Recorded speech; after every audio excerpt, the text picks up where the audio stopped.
प्यारे विद्यार्थियों, आज हम बात करेंगे nature and kinds of scientific explanation and limits of scientific explanation, अर्थात वैज्ञानिक व्याख्या के स्वरूप को स्पष्ट करते हुए उसके प्रकार बताइए एवं उसकी सीमाओं पर प्रकाश डालिए। व्याख्या को अंग्रेजी भाषा में एक्सप्लेनेशन कहा जाता है, जिसका अर्थ है सरल करना। अर्थात व्याख्या वह प्रक्रिया है जिसमें किसी घटना को सरल करके बताया जाता है। वैज्ञानिक क्षेत्र में व्याख्या के बिना किसी भी सिद्धांत को स्पष्ट करना संभव नहीं हो पाता, जिसके कारण वैज्ञानिक क्षेत्र में एक घटना को स्पष्ट करने के लिए 3 बातों को ध्यान में रखना अति आवश्यक है। नंबर 1 क्या, नंबर 2 कैसे और नंबर 3 क्यों। क्या, कैसे और क्यों, अर्थात घटना क्या है, घटना कैसे घटित हुई और घटना क्यों घटित हुई। इस प्रकार ये तीनों वैज्ञानिक व्याख्या के अंग हैं, जिसके अनुरूप व्याख्या वह प्रक्रिया है जो कि वैज्ञानिक क्षेत्र में क्या, कैसे और क्यों के आधार पर तथ्यों को सरल करके हमारे सामने प्रस्तुत करती है। यह वैज्ञानिक व्याख्या निम्नलिखित 3 मापदंडों के माध्यम से संपन्न होती है। नंबर 1, एक तथ्य की व्याख्या दूसरे तथ्य के द्वारा करना।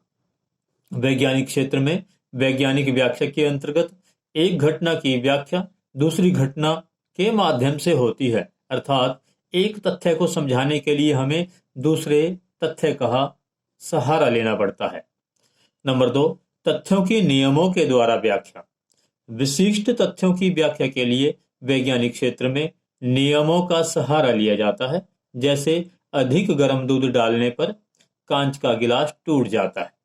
इसकी व्याख्या यह नियम करता है कि अधिक तापमान पर कांच का गिलास टूट जाता है।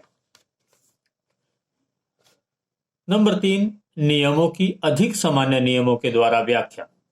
जब एक घटना की व्याख्या एक नियम के द्वारा की जाती है तो उस नियम की व्याख्या के लिए उसे अधिक सामान्य नियम का सहारा लेना पड़ता है।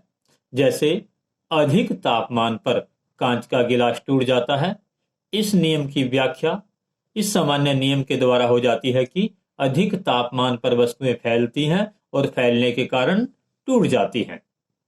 इस प्रकार वैज्ञानिक व्याख्या में हम एक घटना से सामान्य नियम तक आगे की ओर बढ़ते चले जाते हैं।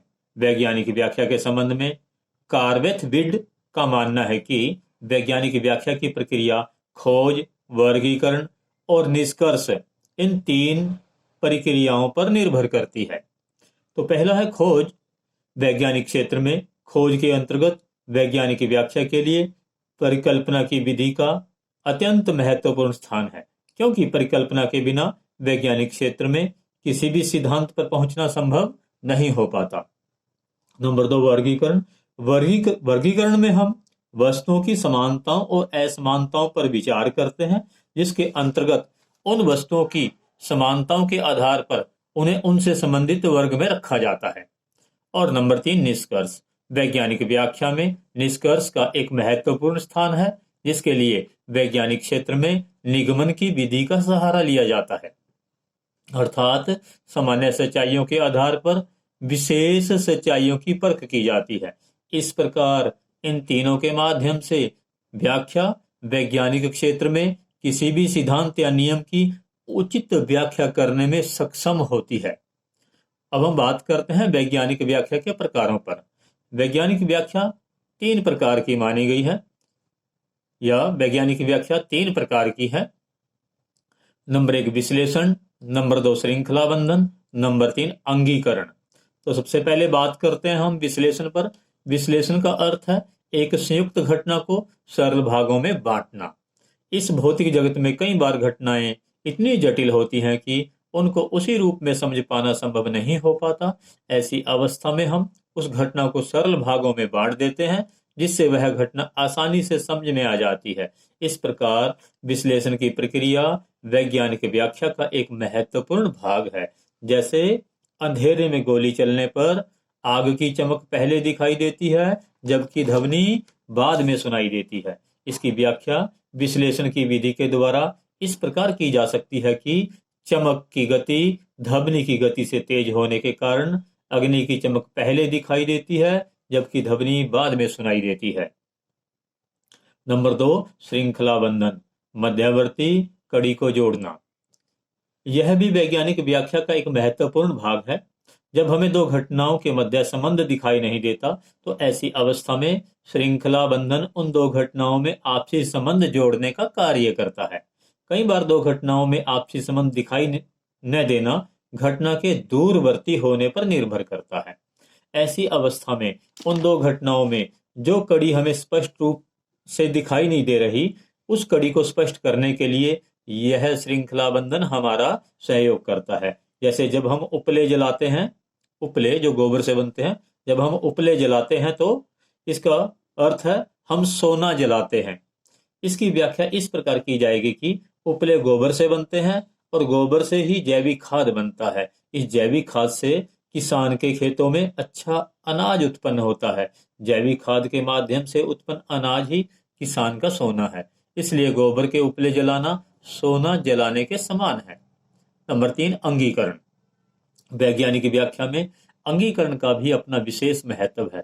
अंगीकरण के अंतर्गत किसी घटना की व्याख्या के लिए हम नियमों का सहारा लेते हैं। इसके अंतर्गत हम कम सामान्य नियमों से अधिक सामान्य नियमों की ओर आगे बढ़ते हुए एक घटना का प्रणालीबद्ध ज्ञान प्राप्त करते हैं। इस प्रकार व्याख्या का कार्य घटना से संबंधित प्रत्येक भाग को उससे या उसके उचित स्थान पर रखकर उसे प्रणालीबद्ध करना है।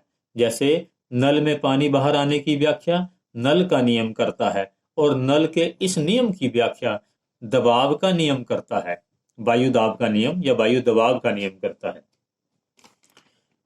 अब हम बात करते हैं वैज्ञानिक व्याख्या की सीमाओं पर।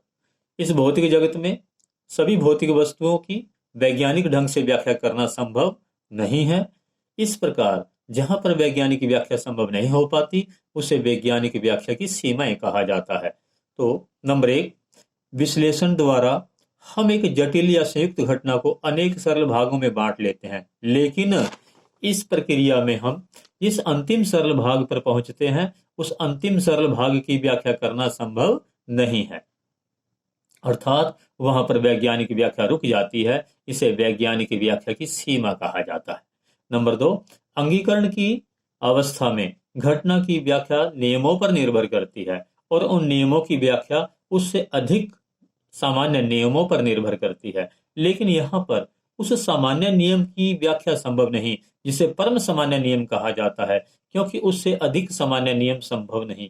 जैसे न्यूटन का गुरुत्वाकर्षण का नियम अनेक नियमों की व्याख्या करता है, लेकिन इस गुरुत्वाकर्षण के नियम की व्याख्या के लिए इससे अधिक सामान्य नियम संभव नहीं है। नंबर 3, मन की मौलिक प्रक्रियाओं की व्याख्या संभव नहीं, जैसे रंग, गंध, ध्वनि इत्यादि की वैज्ञानिक व्याख्या संभव नहीं। नंबर 4, एक भौतिक वस्तु के भौतिक गुणों की वैज्ञानिक व्याख्या संभव नहीं, जैसे भार, आकार, गति इत्यादि। नंबर 5, एक विशेष वस्तु की वैज्ञानिक व्याख्या संभव नहीं, जैसे पत्थर का टुकड़ा। हम पत्थर के टुकड़े का आकार, भार, रंग इत्यादि गुण बता सकते हैं, लेकिन इन गुणों के अतिरिक्त उसकी वैज्ञानिक व्याख्या नहीं कर सकते। धन्यवाद।